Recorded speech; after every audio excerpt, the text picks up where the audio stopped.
merawat jagat, membangun peradaban. Merawat jagat, membangun peradaban. Mari kita sama-sama ulangi. Merawat jagat, merawat jagat. Sejak NU didirikan 1926, NU bergerak membimbing umat. Kiai-kiai pesantren diorganisir untuk bersama-sama mengawal umat Islam agar menuju apa yang diridhai oleh Allah dan Rasulnya.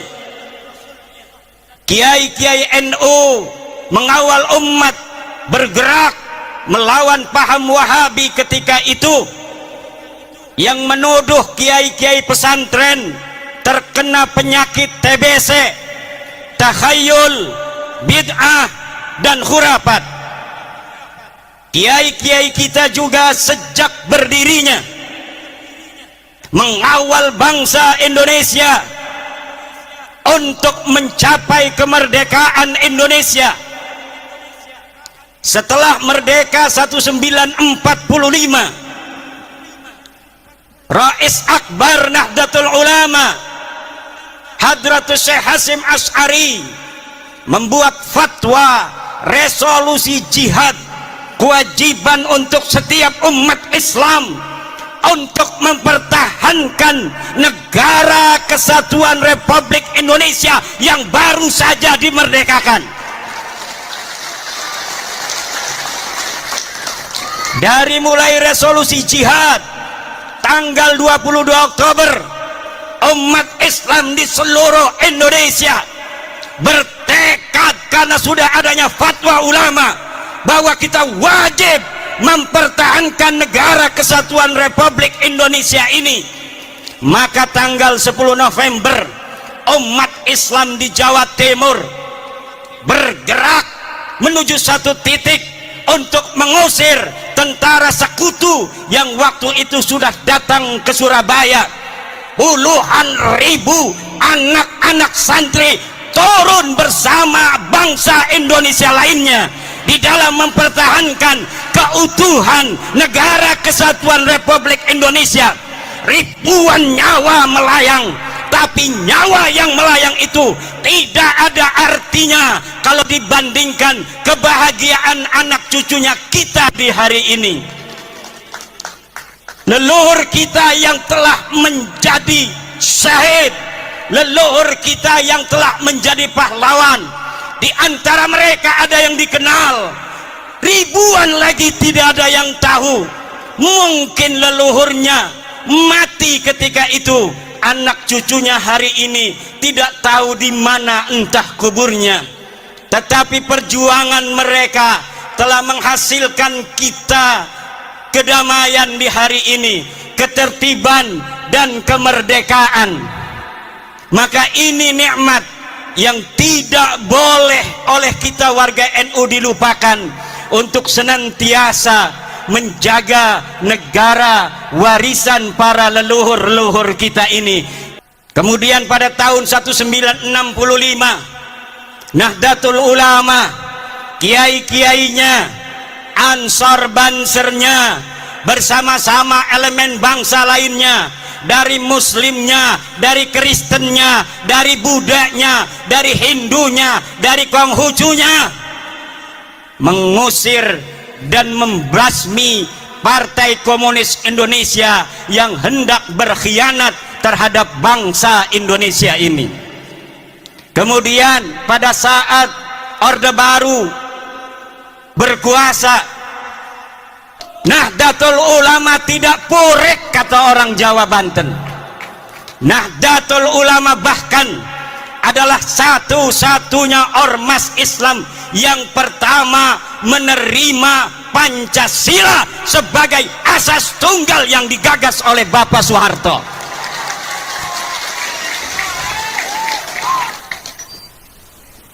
Kalau ormas lain mungkin sudah turun ke jalan, ormas terbesar oleh pemerintah Soeharto ditinggalkan keberadaan yang besar dinafikan, tetapi ulama-ulama kita tidak pernah mempunyai catatan pondong pada pemerintah.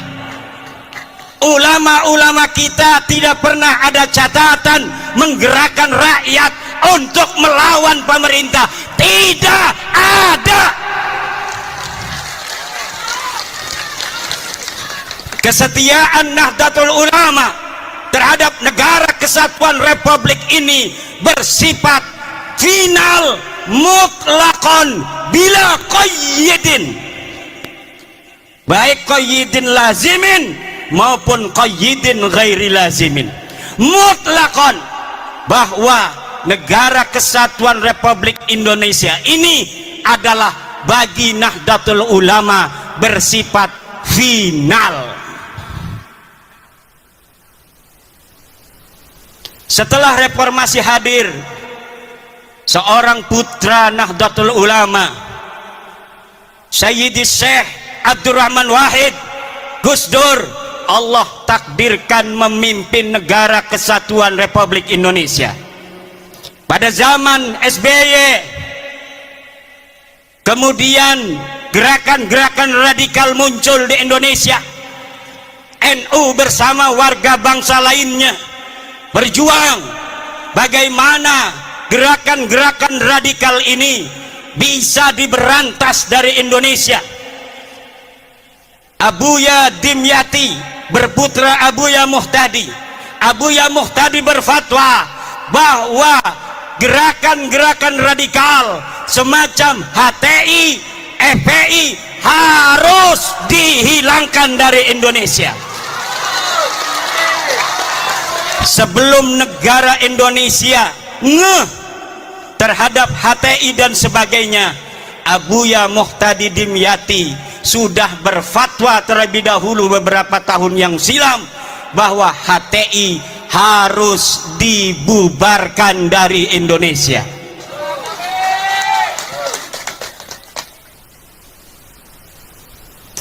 Kemudian hari ini Nahdlatul Ulama bersama warga bangsa lainnya tetap setia mempertahankan Indonesia, apalagi setelah putra terbaik Nahdlatul Ulama Kiai Haji Ma'ruf Amin bersama sama Presiden Joko Widodo memimpin negeri ini adalah beban yang lebih berat bagi warga Nahdlatul Ulama yang harus menunjukkan ketika guru kita bersama ada di puncak pimpinan, bagaimana kita warga Nahdlatul Ulama harus menjaga ketertiban, kedamaian di seluruh pelosok negeri Nusantara ini, saudara.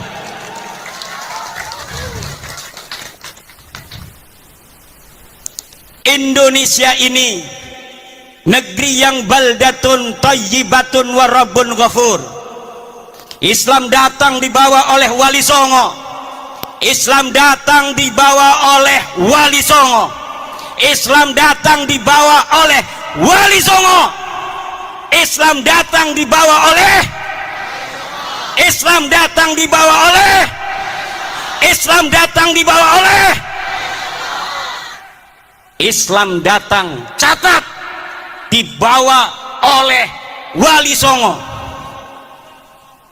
Yang sekarang Nahdlatul Ulama mengkristalkan ajaran Islam Wali Songo dengan tawaran konsep Islam Nusantara. Kita Islam, tapi kita Nusantara. Kita Islam, tapi kita adalah Indonesia. Kita Islam dengan kesadaran bahwa ada saudara-saudara kita sebangsa yang berbeda agama, berbeda suku, berbeda adat istiadat, berbeda budaya, berbeda bahasa. Ini harus lahir di dalam kesadaran kita, sehingga kita sebagai umat Islam bijaksana sebagai mayoritas di dalam mencetuskan setiap gagasan-gagasan ke Indonesia Raya. Kita Bhinneka Tunggal Ika, berbeda-beda tapi satu. Kita ada berbeda dari sisi budaya, tapi walaupun kita berbeda-beda, kita tetap satu jua, yaitu Indo.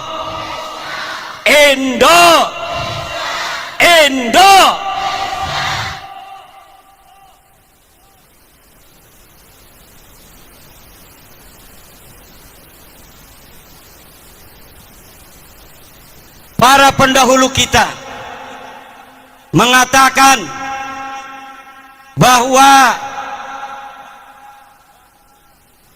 kemerdekaan Republik Indonesia ini adalah atas berkat rahmat Allah.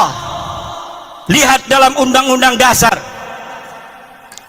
Dan sesungguhnya kemerdekaan itu ialah hak segala bangsa.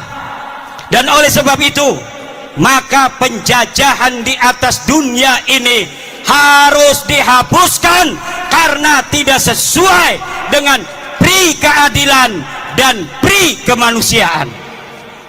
Indonesia harus bersatu, dan pertama harus merdeka, karena di dalam undang-undang yang disebutkan bukan bersatu terlebih dahulu. Bersatu kalau masih ada satu suku bangsa merasa lebih tinggi derajatnya dari bangsa lainnya di Indonesia. Buat apa kita bersatu kalau mereka, orang-orang yang bukan pribumi Indonesia, menganggap kita pribumi Indonesia adalah sebagai budak-budak mereka. Wahai pemuda-pemuda Garut, hai pemuda-pemudi Jawa Barat, hai pemuda-pemudi Pajajaran, hai putra-putri Siliwangi, hai putra-putri Aceh, hai putra-putri Sumatera, hai putra-putri Kalimantan, hai putra-putri Sulawesi, hai putra-putri Maluku, hai putra-putri Papua, hai putra-putri Nusa Tenggara, hai putra-putri Bali, hai putra-putri Madura, hai putra-putri tanah Jawa. Kalian adalah pewaris-pewaris negeri Indonesia ini. Jangan sampai kalian di negeri kalian sendiri yang direbut dari penjajah dengan darah-darah kakek-kakek kalian sendiri, kemudian negeri ini, kehormatan kalian, kalian gadaikan, kalian jadikan hal yang menghinakan daripada perjuangan kakek-kakek kalian sendiri. Jangan menjadi budak dari bangsa-bangsa selain kalian.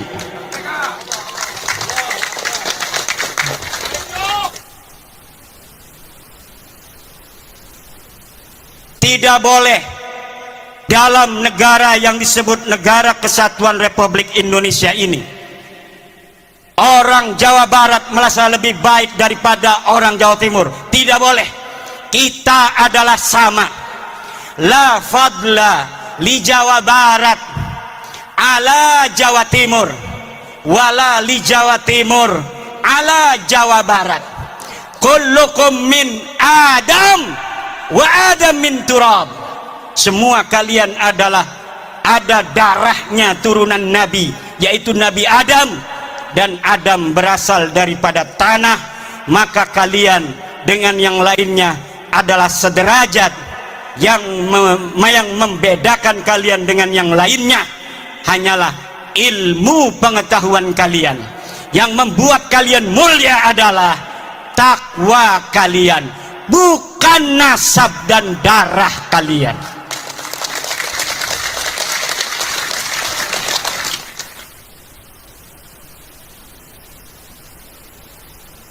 Kullukum ummahatukum waladnakum ahrara fala takunu abidan li ghairikum. Ibu-ibu kalian melahirkan kalian dalam keadaan merdeka, maka jangan sampai kalian menjadi budak-budak dari selain kalian. Di hadapan Allah kita adalah sama. Saudara-saudara kaum muslimin rahimakumullah, yang terjadi hari ini adalah orang-orang yang memegang mic, tapi dia tidak memegang hati. Dia asal bicara, walau kadangkala menyakiti ratusan juta bangsa Indonesia. Bagi yang cinta pada dia karena sudah buta, mereka membenarkan mereka karena yang diajarkan adalah kebutaan. Yang diajarkan cinta, dipanggilnya pengikut itu muhibbin. Tidak seperti Rasulullah memanggil pengikutnya dengan sebutan ashab. Imam Syafi'i memanggil murid-muridnya ashab. Para kiai memanggil pengikutnya santri. Tidak ada yang memanggil muhibbin. Para pecinta itu tidak ada, saudara. Muhibbin. Maka ketika Nabi Muhammad tiada, murid-muridnya, para sahabat ini kemudian menjadi orang-orang tinggi derajatnya, bahkan bisa mengalahkan Rasulullah, dapat menguasai tanah yang lebih luas, sehingga mereka tanah yang dikuasai itu menyebut la ilaha illallah. Itulah murid-murid Rasulullah yang disebut ashab, bukan disebut muhibbin. Kemudian murid-murid Imam Syafi'i disebut ashabus Syafi'i, sahabat-sahabat Imam Syafi'i. Maka mereka kemudian menjadi ulama-ulama besar sepeninggal Imam Syafi'i. Cucu-cucu muridnya juga menjadi ulama-ulama besar. Kemudian cucu-cucu muridnya menjadi ulama-ulama besar. Mereka yang disebut sebagai ashab adalah mereka yang dididik untuk lebih mulia dan lebih pintar dari gurunya. Sementara mereka yang disebut muhibbin hanya dijadikan anak buah yang untuk mengorbankan diri bagi yang dicintainya.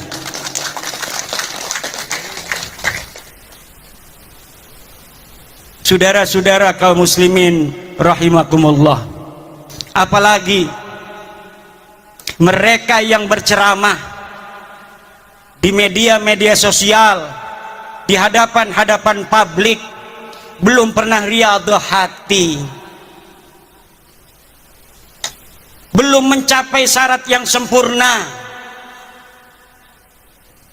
Syekh Abdul Qadir Jailani mengatakan, la yambaghi li faqirin ayyatasadda wa yatasaddara li irsadin nas illa in a'tahu Allahu ilmal ulama wa siyasatal muluk wa hikmatal hukama.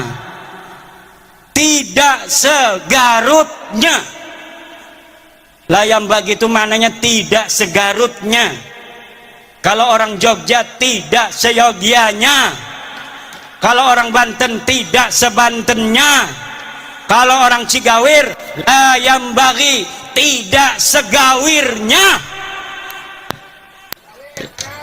Li fakirin, untuk seseorang untuk berceramah di hadapan manusia kecuali dia telah diberikan ilmunya para ulama, politiknya para pemerintah, dan hikmahnya para aulia-aulia Allah.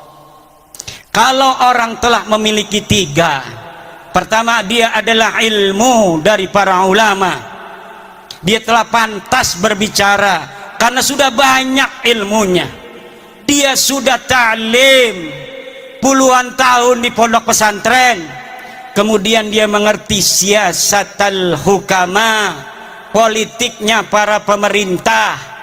Kadang-kadang politik itu li siyasatin nas, sesuatu yang kelihatannya tidak baik untuk satu kelompok, tetapi hal itu manfaat dan maslahatnya baik untuk masyarakat yang lebih luas.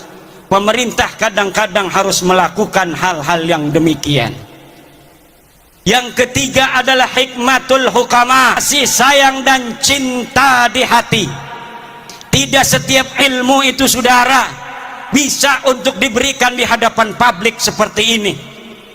Yang harus diberikan ke hadapan publik seperti ini adalah apa yang menggerakkan mereka untuk mendekatkan diri kepada Allah dan menghilangkan perbudakan pikiran yang menggelantung di hati-hati masyarakat, sehingga pencerahan itu akan membuka dirinya untuk menjadi manusia yang merdeka, manusia yang betul-betul tidak menjadi budak daripada manusia lainnya.